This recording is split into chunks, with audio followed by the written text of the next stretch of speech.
Well, Barbara, we are so happy to have you here at Living Springs Retreat. It's been over a year since we have had you with us. And we would just like to take some time right now to just discuss some questions that we had a lot of our viewers, people that call us, contact us, they know we're associated with you and they ask us a lot of questions. So we would like to just go ahead and cover some of those things. First question would be, what happened in Australia exactly? You are being called a quack, you are being called someone that's crazy out there. So what really is the truth? What happened? Why were you banned?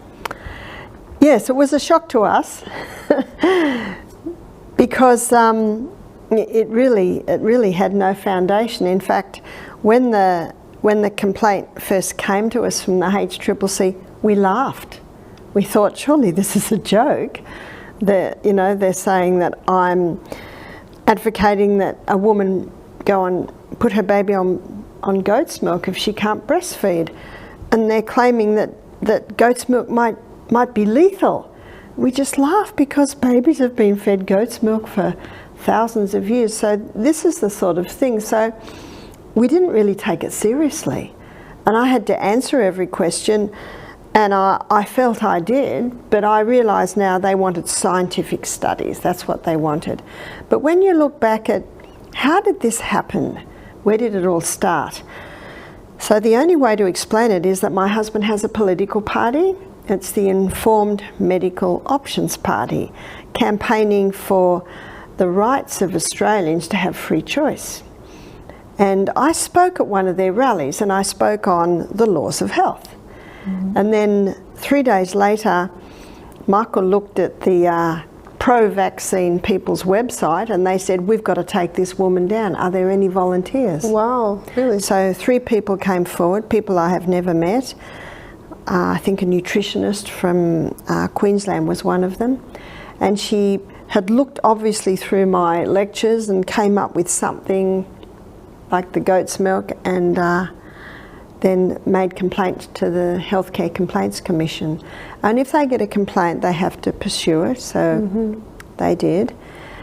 But they weren't happy with my answers, so I ended up having to go to a tribunal, I call it the Inquisition, where 4 people interviewed me, and I had Michael one side and the lawyer on the other, but they were not allowed to speak. Everything was taped. And for 2 hours they questioned me. What they were really hoping for, to find a statement where I said, this will cure cancer. But I have never said such a thing, and they could not find it. But eventually, when it had all finished and we spoke with our lawyer, she said, I can't believe it, they've got nothing on you. So she goes through these sorts of things all the time.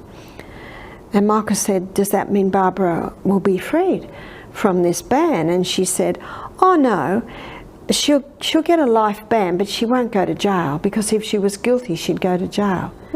So that's the justice system.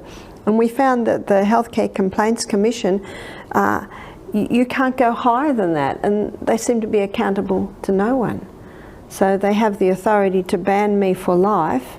I can't speak, I can't give any advice, or 10 years jail. So, oh, wow. So that's what happened. So my husband was so incensed. He wanted to do something, and we thought of taking it to court, and then we found out it would cost $500 to even start the process, and it could go on for years, and it could cost us everything.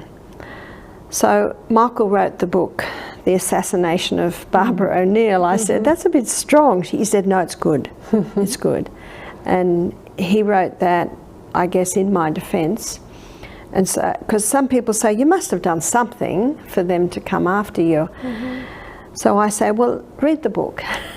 Read the book, it explains. So it was hard for me at first, because my aim is really just to educate, to help people to get better health. And I've been stopped.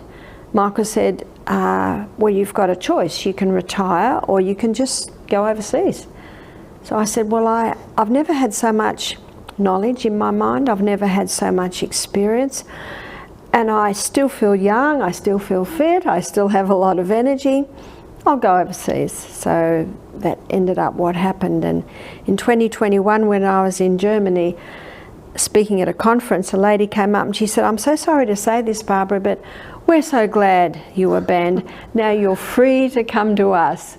And I thought, the ban has freed me because I could never travel for long because I had to always be back for the program. And another blessing that's come out of this is the program could not run without me because people would not book in unless I was there. Well, now people are booking in for the program, and now I'm free to go elsewhere. So I now see why God allowed this to happen. You kind of, as you were speaking right now, you kind of reminded me of Daniel in the Bible. Not Daniel, I'm sorry, Joseph in the Bible, when he told his brothers, what you thought was for bad, God made for good, Yes. because he ended up going to Egypt, and we know the story of the blessing he was in Egypt. And what you at first felt like it was something abrupt and something that was just totally life-changing, which it was, but then it ended up being for good. Something you didn't see initially, but with time right. now it's been such a blessing. And there is, like you said, a lot of countries that are saying, Barbara, if Australia doesn't want you, we want you. And now, speaking again about Michael, with the book that he wrote, The Assassination of Barbara O'Neill, we've actually had several people call us and email us just really, really upset. What happened to Barbara? When did she die? What happened to her? So many people that were really, really just horrified, thinking that you actually were assassinated, and we have to, calmly explain to them, no, and explain the whole reason of the title, and that it was Michael felt it was a character assassination. So we just tell them that, no, you're fine, you're well, to our knowledge, you're alive, and to refer to the book to hear the whole story, because of course there's a lot more details. That's right, there's a lot more details. Michael, in the book, he assesses every claim. You could read the book in an hour. It's only a small book, but it is on Amazon in US. Oh, okay.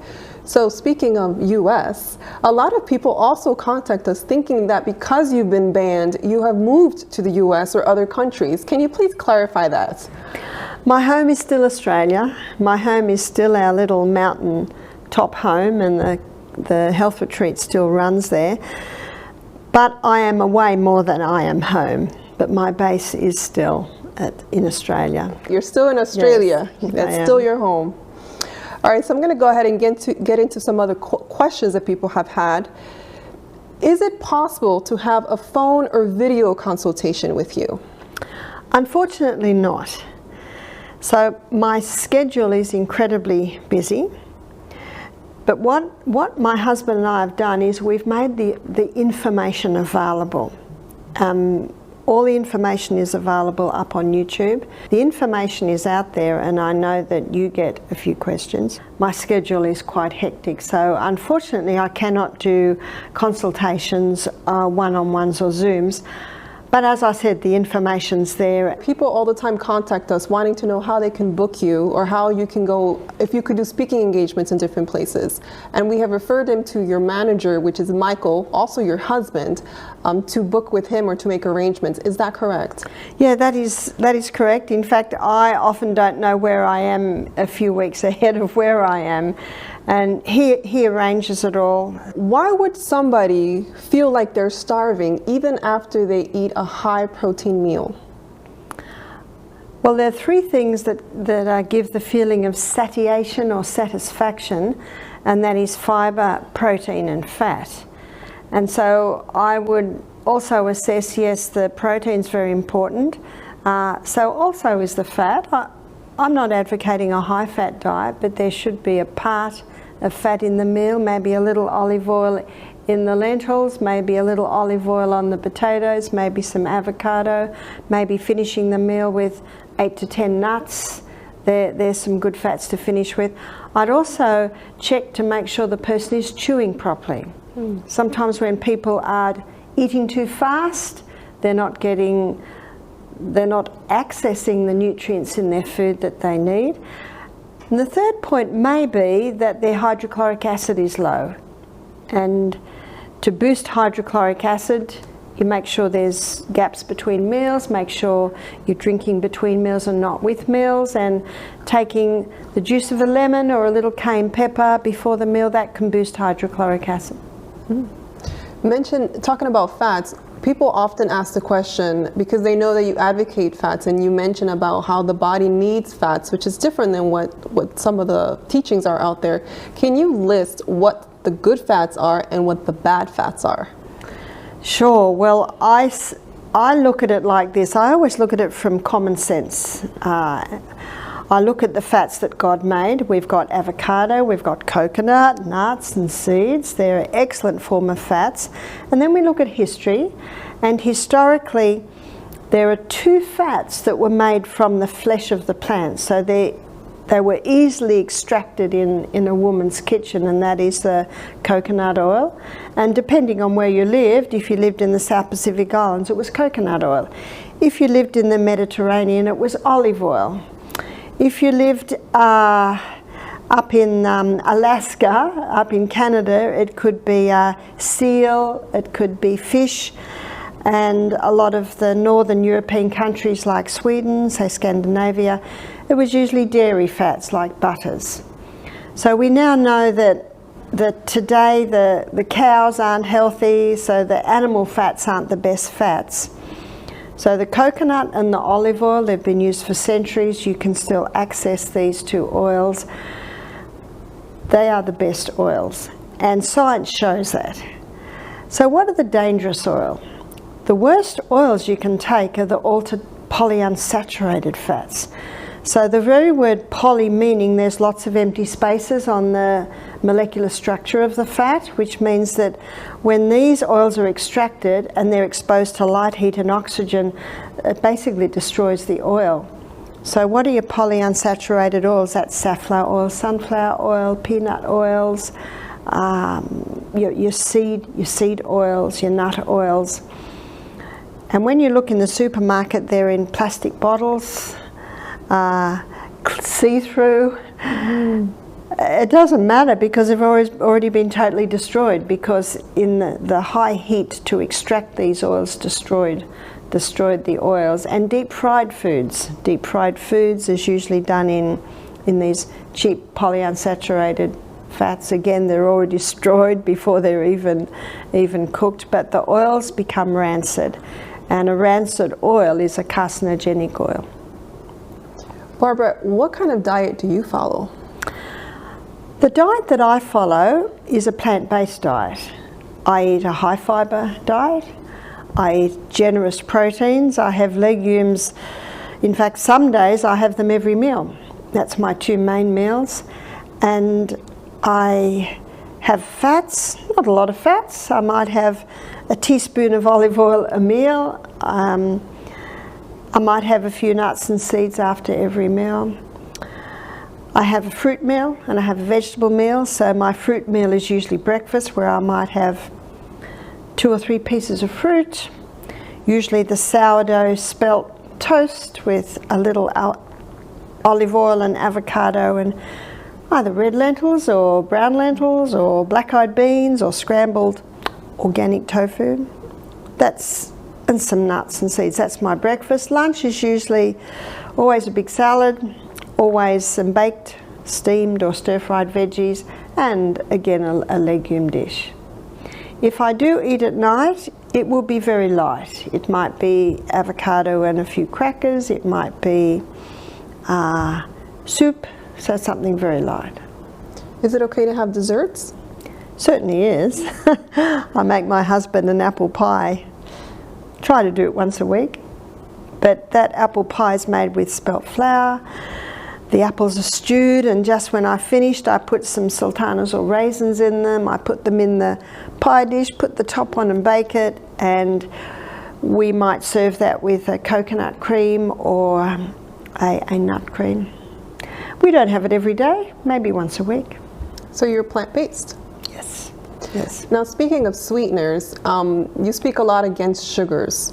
What kind of sweeteners or natural sweeteners would you recommend? So the natural sweeteners that we use is either raw honey or maple syrup, or palm sugar, also called coconut sugar, and that's just the crystallized nectar from the palm flower. So that's not highly refined like your cane sugar. Since 2020, there's been a virus going around, and some people are for their jab and some are not. For those that have received this jab and are feeling very ill now, is there any suggestions that you have of what they can do to feel better or to get that out of their system? It is a difficult one to detoxify from, but there's researchers coming up with a few things, and one is zinc, and the person can take a zinc supplement, or they can ensure that they're having pumpkin and sesame seeds and sunflower seeds every meal, because they are high in zinc. Zinc is locked up in grain, and when you make it into a sourdough bread, the culturing process of the sourdough releases the zinc. Also dandelion, so it can be as simple as having a dandelion tea or coffee every day, taking dandelion supplements, tablets. And the third one is white pine needle tea. So some are choosing to regularly drink that. Okay, wonderful. Barbara, what do you think about coffee enemas? Coffee enemas. Coffee enemas have been used for a few thousand years now, and Max Gerson, I guess, made them popular. What a coffee enema does, it stimulates the liver to dump waste. So sometimes we have a guest come to Misty Mountain who has cancer, who is aware of the coffee enemas and requests to have them, and so we have a colonic irrigation system at our retreat, and sometimes upon request we'll use the coffee enema. Why do you think drinking lemon water would cause somebody to have acid reflux? Interesting. I would have a look at when it was drunk, how it was drunk. Sometimes if too much is drunk all at once, there can be the feeling of it coming up. So I would suggest to that person, try sipping that glass of lemon water over maybe 20 minutes instead of drinking it all at once, and seeing if that makes a difference. Sometimes if lemon water is taken too close to a meal, it can cause that. So I would investigate to find out when they were taking it and how they were taking it. Well, now, what are the benefits of drinking lemon water? Lemon is one of the best tonics for the liver. So having a warm lemon water in the morning is a nice little tonic, has a nice tonic effect on the liver. Also, lemon alkalizes the tissues, so it's a nice drink to have in the morning to help the tissues alkalize. What can be done for dry skin and vitiligo? So for dry skin, I do recognise that some people have inherited dry skin, and they may need to ensure, number one, that they're eating adequate oils on the inside. I have a friend that had read some literature on dangers of oil, so she went totally oil-free, and her skin got so dry, got incredibly dry. I remember I was helping her one day, and we locked hands while I pulled her up, and it was like her hand was sandpaper. She had really dried out. You've also got to have a look at, is the person well hydrated? That certainly helps to soften the skin. But dry skin, someone might be eating adequate oils and yet their skin is still dry, and it could be an inherited factor. You can get some nice coconut oil-based creams that can be applied to the skin. So you would check hydration, and you would check whether they're eating adequate oils. Now, vitiligo is when the skin gets that discoloration. And I have met a few people that have conquered their vitiligo by going gluten and dairy free, also eliminating the refined sugars, the peanuts, wheat, oats, and also the dairy. It appears that there is a theory that the vitiligo might have a fungal component, and that's where the peanuts and the high release sugar foods like your wheats and your sugars could feed that. Now, what is the problem with peanuts? A lot of people love peanuts, and they hear you speak a lot against, no, stay away from the peanut oil, the peanuts. Can you explain, please, if all peanuts, because there's a question too, raw, if I grow it myself, if it's cooked, if it's boiled, is there any safe peanut to consume? The safe peanut to consume is when you grow it yourself, harvest it, wash them, and then cook them. They're very safe. And yes, God made the peanut, and it's got some excellent oils and excellent proteins. The problem today is 75%, I know, of Australians live in the city, so all the food is grown in the country. And we were talking about it here the other day, we had such a cool, frosty morning, and then we had a very hot day that got up into the 80s, and I said, this is where the problem arises, in the silos. So if you've got peanuts sitting in the silos, they get that cold, frosty morning where you get condensation building up, and then the hot sun on the moisture, that's perfect for mould growth. And Dr. Colin Campbell, in his book, The China Study, he showed very clearly, you know, when he went to the Philippines investigating the liver cancer in children, every jar of peanut butter he tested had aflatoxin, which is the mould waste that the mould Aspergillus gives off, and that's very commonly found in peanuts. So really, it's the mould on the peanut that's the problem. Some people say, well, what about organic peanuts? And I said, well, I can't say because I don't know how it was stored. It's the storage. It's in storage that the problem arises, because the peanut is actually a legume. It grows in the ground, and I think this is why it is so susceptible to mould growth. It's much more susceptible than any other nut. And then again, it is actually not a nut, but it's often compared to a nut. So speaking about molds, if a person has been exposed to mold or they have mold in their system, what are some of the ways they can detox from that? My book, Self-Healed by Design, I have targeted that issue in detail because I find there's a lot of ignorance on mold. A lot of people don't realise the dangers of mold.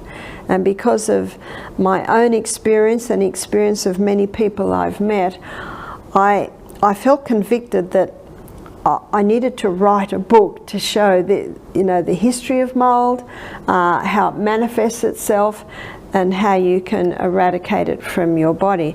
And I remember being here at Living Springs maybe 5 years ago, and one of the film crew, she kept scratching, and I said, "You're scratching?" She said, yes. She said, let me show you a photo. And she showed me a photo of her 6 months ago, and her whole face was swollen. She had huge big patches on her skin. She said, I was living in a trailer and I was getting sicker and sicker, and I was lying in bed and I looked at the end wall and I saw this black. And every day the black got bigger. Oh, no. There was a leaking tap between her bedroom and the bathroom. And so basically the mould was coming into her body, and it came out it manifested itself in her in these major rashes. And that was, to me, that showed me how many people don't realise the dangers of mould.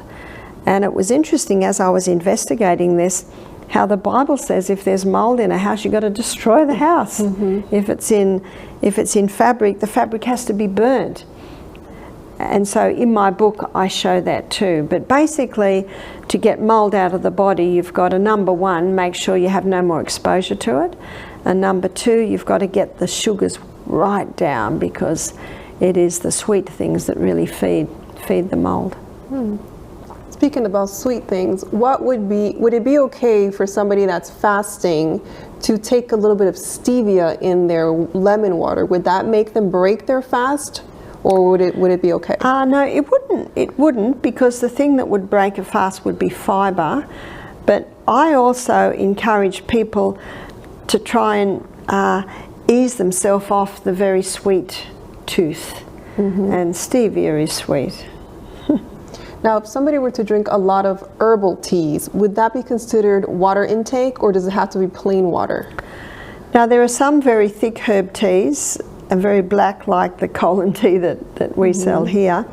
But the light teas, like the ginger tea, the chamomile tea, the peppermint tea, they're lighter teas. So you could probably almost say that a cup of tea would be equal to maybe half a cup of water. So it can certainly contribute to your water intake.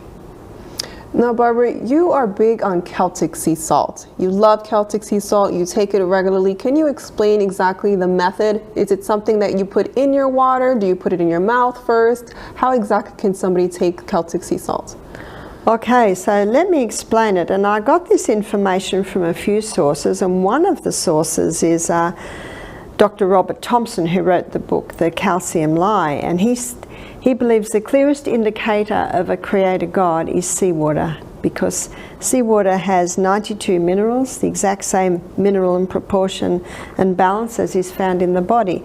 And the closest to seawater is Celtic salt. Celtic salt has 82 minerals. And Dr. Robert Thompson says, if you put a little crystal of Celtic salt on your tongue before every glass of water, he says all you're doing is replacing the minerals you lost yesterday in your urine, in your perspiration, in your bowel movements. So how big is the crystal of Celtic salt? Probably about the size of a sesame seed. If someone's not used to salt, I think I'd advise even less than that to get their body used to it. Celtic salt is a very wet salt because it has 3 magnesiums, and magnesium is a water-hungry molecule. So when you put that crystal on your tongue and then drink your water, the mucous membranes in your mouth absorb those minerals, take it to the cell, you drink your water, and that water-hungry molecule, magnesium, actually pulls that water inside the cell. So it is far better to put it on your tongue and then drink it rather than put it in your water. Because of the 3 magnesiums in the water, it dissolves into the water, so you don't quite get the same effect. So would you let the salt completely dissolve and then drink water? Not necessarily. I usually put it in my mouth, have a bit of a crunch, then drink my water. By then, you know, some of the minerals have absorbed. So would there be any benefit to cooking with Celtic sea salt? I always cook with Celtic sea salt, but I never put my Celtic salt in till the end. Yes, it has 92 minerals, and cooking does not kill minerals. So you could put it halfway through, but it is my habit to put it in near the end. Now you mentioned about seawater and having the minerals. What about kelp and seaweed and those types of things? The kelp and the seaweed, I guess my concern is the state of the seas today. And we've got the Chernobyl and the Japanese disaster, especially, that happened near the seas, and there is so much waste dumped into the seas today. I'm hesitant with the seaweeds. And then the question is, well, what about the seawater? Well, with the seawater, those waves, the pounding of the waves is constantly purifying the water, and a lot of heavy metals and chemicals sink to the bottom of the sea, and that's where the seaweeds can take it up. That's also why I say to people that like fish, I say, be cautious of your crabs and your oysters and your prawns, because they're taking up that from the bottom of the sea. What would be the cause for rosacea and redness on the nose, and how could you heal it? What we find is that every skin disease has an allergy component.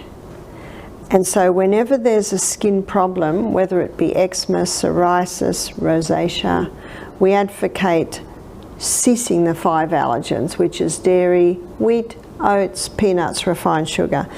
We also add a word of caution to that, is that it can take at least 2 months to see a result. I have also found with ladies who are the most commonly taken down with rosacea, there can be a hormone factor. And the imbalance that we are seeing is estrogen dominance, progesterone deficiency. And so that high estrogen can also feed the inflammation of rosacea. So for a lady that has rosacea, my suggestion is to stop the 5 allergens, to check that she has no mold exposure in her house. That can be a component, and also to watch my hormone lecture that explains how you can balance the hormones. Speaking of your hormone lecture, you mentioned that one of the things that makes people's hormones go out of whack is the consumption of products or things in cheap plastic. Now, there's been a lot of concern also with there being microplastics in Celtic sea salt. How would you address that? I have had a few people ask me about that, and I have referred them to the producers of Celtic sea salt, because that is something I cannot answer. Would there be any kind of percentage of microplastics that would be safe if the Celtic companies say that there is a little bit in there? It is something new to me. I've probably only heard it over the last maybe year, and I guess because people are talking about it, they must have been told. Maybe something has come out about the microplastics, so it's something I cannot comment on because I do not know. And I'm sure that if they contact the producers of Celtic salt, they will be able to answer their questions. Do you have any advice on restless leg syndrome? Restless leg syndrome have been found to respond to a few things. One is doing some intense leg workouts through the day. So how would you get intense leg workouts? Swimming definitely works the legs. Not everyone can swim or has the ability to swim or has access to a pool. So the other one is rebounding or trampolining. You can get some quite intense workouts on that because it's your legs that are doing the springing, and also the exercise bike. So looking at some intense physical workouts on the legs through the day. Also checking that the person's not taking anything in that can leach magnesium, because it's magnesium that relaxes the muscles.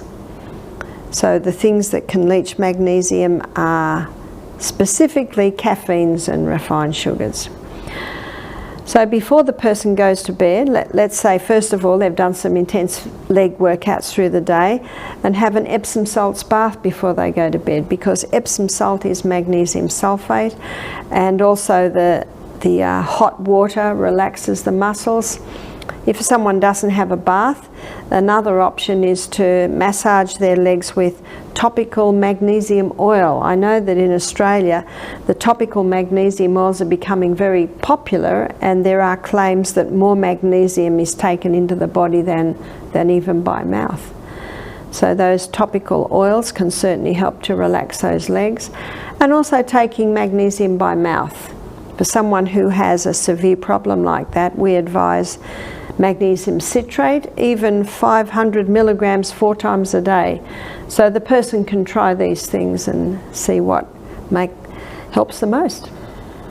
You just mentioning the magnesium oil being rubbed on the skin reminded me of the fact that there are a lot of people out there that cannot obtain the Anna's Wild Yam cream, which is something that you promote a lot for hormonal imbalance, and they want to know if taking wild yam orally would work as well as putting the cream topically. Well, one of the doctors that first blew the whistle on this hormonal imbalance is Dr. John Lee. Now he's dead now, but his books are still available. And in one of his books, I think one of the books is What Your Doctor May Not Tell You About Menopause, he says the liver detoxifies the active components in the wild yam. So when you apply it via the skin, you're getting about 400% more. And a lady contacted me recently and told me that her husband had bought the dried yam herb and had made a cream out of it for her. Oh, wow.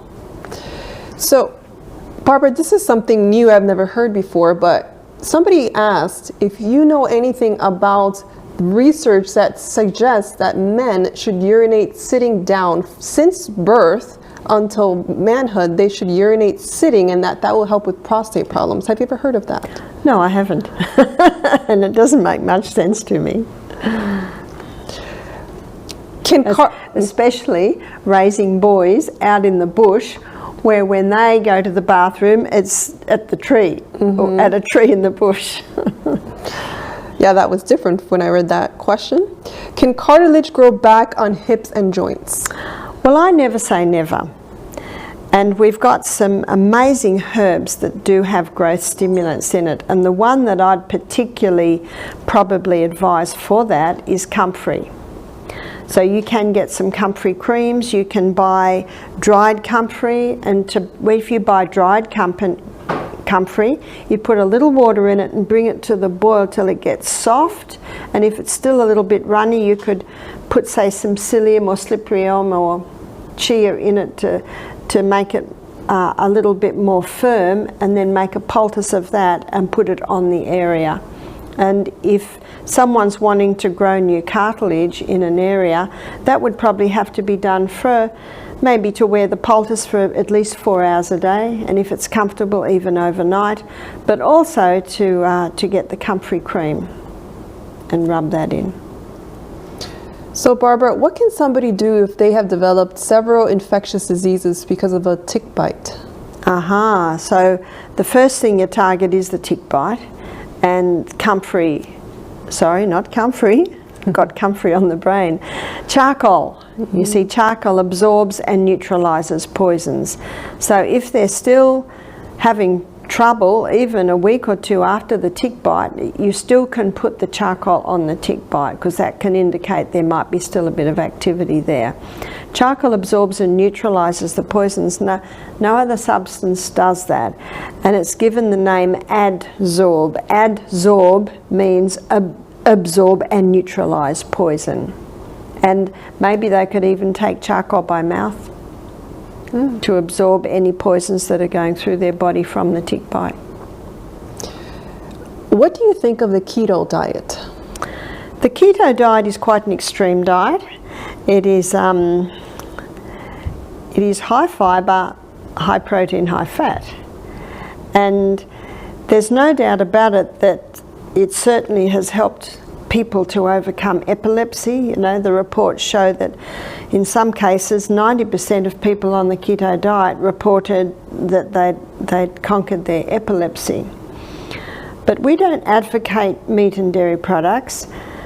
So what we advocate is a plant-based keto diet. So how would you do a plant-based keto diet? Say breakfast would be a cup of lentils, some sliced tomato, and maybe an avocado, and maybe some steamed silver beet or collard green, and a few nuts and seeds.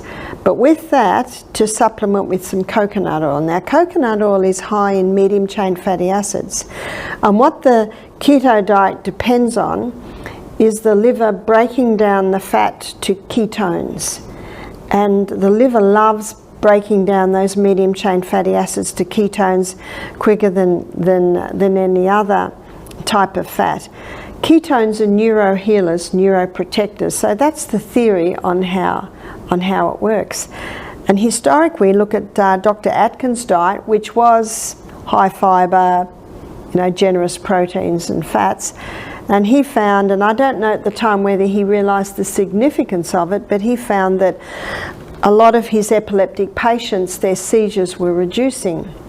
But Dr. Bruce Fife, he's got a few books on this, One Stop Autism Now, One Stop Alzheimer's Now, where he has, I think in both books, about the third chapter, it's called The Ketone Miracle. And he shows how the ketogenic diet works and why it works. And he calls his diet the coconut ketogenic diet, where people supplement with their coconut to actually trigger this ketosis. Barbara, you refer to the liver as a project manager often. What can somebody do if their liver is not functioning well? Well, the good news about the liver is it's a recoverable organ. And as a recoverable organ, if given the right conditions, it can revive. And God, in His wisdom and mercy, has given us some herbs that directly affect the liver to the point of cleansing it and toning it. One is St. Mary's thistle, called milk thistle, and the other is dandelion, and another one is gentian, Gentain, gentian.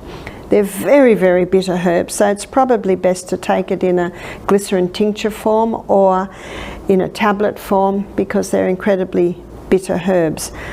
And I did mention earlier that lemon plays a role as a tonic to the liver. So to be kind on the liver, plant-based diet, no chemicals, no stimulants, and also a castor oil compress can be worn over the liver area, which is under your right rib, for maybe 4 or 5 hours a day. So if the person implements all of these things, then little by little the liver will recover. Good, good. How do you prepare legumes? You speak a lot about you like having your lentils and you like having your beans. What is the proper way to cook legumes? Okay, so it's slightly different for some. Red lentils, they're almost falling apart when you cook them. So I rinse them very, very well before I cook them. So I rinse them very well. I bring them to the boil and there will be a white fluff on top. So I put them under the sink and I put the tap on and I let the water come up and that white residue goes away and I rinse them again, and then that's all I rinse the lentils, the red lentils, because they're almost falling apart when they're cooked.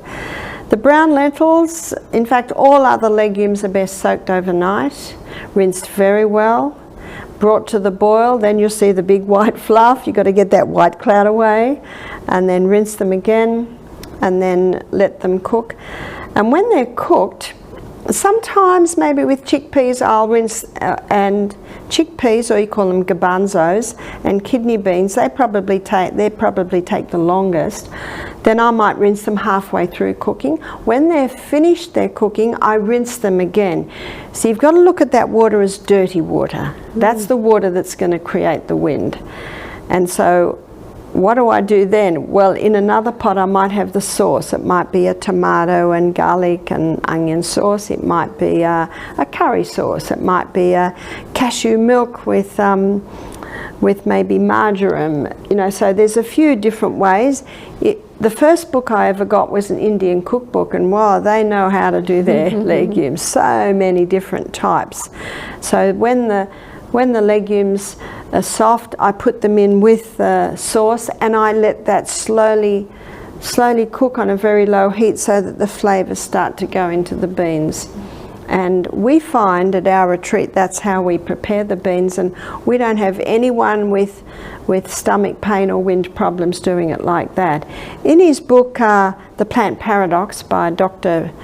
Gundry, he shows that pressure cooking also, it kills all the lectins, and lectins are inflammatory substances that if they can get into the blood, they cause inflammation. So if you pressure cook, I'd bring it to the boil, rinse it, and then pressure cook it. And after the pressure cooking, you could rinse it. You have to catch it, because if the beans are falling apart, of course you're going to lose half your beans. So that's why some people choose to stop halfway and rinse it. Okay, that's great. When would be the best time to drink smoothies or juices? Do you do it with food, or should you do it in between your meals? Well, there's a bit of a difference between smoothies and juices, because smoothies have fibre. So smoothies should take the place of a meal.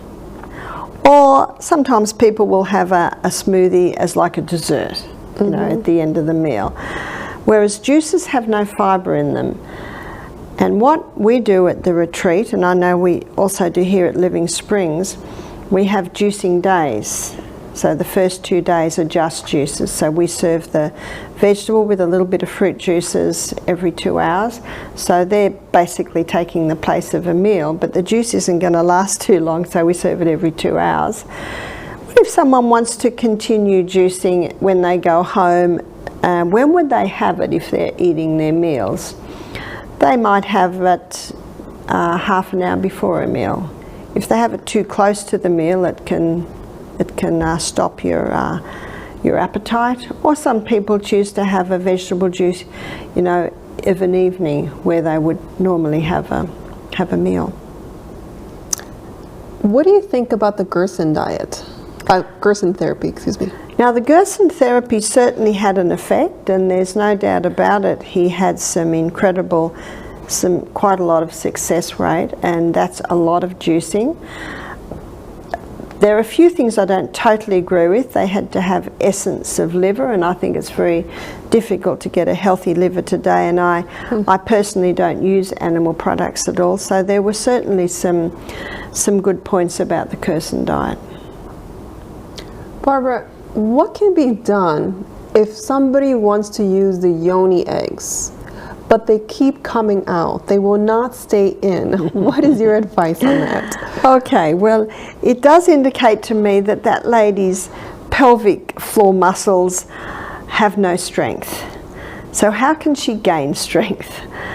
Well, a few things. Rebounding helps to strengthen pelvic floor muscles. Squatting helps to strengthen pelvic floor muscles, and doing core strengthening exercises, that also helps strengthen pelvic floor muscles.